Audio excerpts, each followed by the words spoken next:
As people get older, they often need more medications than they did in the past, and due to injury or diseases that cause pain, some of those medications might be opioids. These medications can be highly addictive, and that can be a danger to both the seniors themselves and their younger family members who might be looking for pills to feed an addiction. Due to the rise of opioid abuse, the Senior Center recently hosted a talk from Middlesex District Attorney Marian Ryan on prescription drug safety and seniors. There's a lot of drug abuse going on among seniors, and I don't think people take it as seriously as they do the teenagers and the young adults, but it's definitely happening. Last year there was a couple of deaths from heroin overdoses among the seniors, so it's something that's important. And we've got a couple of cases lately where grandchildren have been taking drugs and money from their grandparents. DA Ryan said her office has seen a significant increase in deaths from opioids and its related drug, heroin, in the past few years. Well, it's a big issue. I mean, as I mentioned, we had 251 fatal overdoses last year across Middlesex County.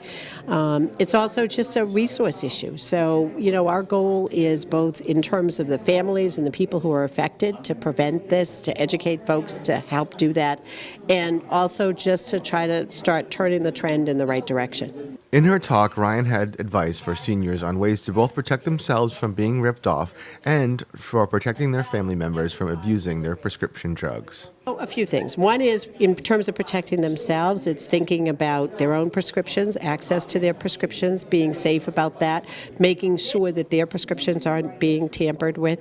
We talk a little bit about some of the signs that they might see in their own family members that they need to be thinking about. Is that an indication of some use of substances?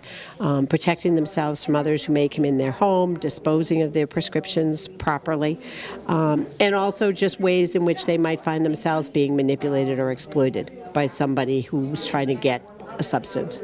One way seniors can protect themselves is to be observant, both in regards to their medication and to the behavior of family members and visitors. They want to be careful about making sure the scripts that they get, the prescriptions they get exactly what they're supposed to get. They know what their pills look like. They're getting the right number.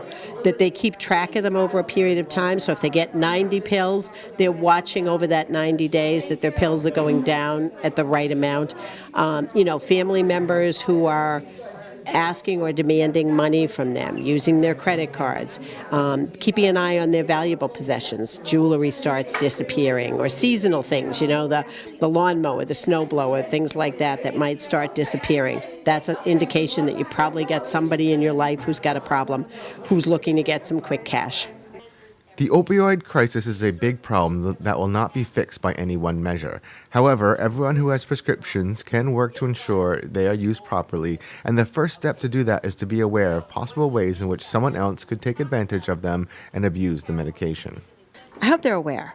And I hope that they are having discussions with their family. There may be things going on that the parents of addicted children are not telling their grandparents. And, all of a sudden, Johnny's coming over, twice a week, and Johnny was only coming over once a month before. They may just think it's great. But with those discussions going on, they may hopefully have that conversation that will tell them that there's something going on. At the Senior Center, I'm Being News Director Rich Hosford.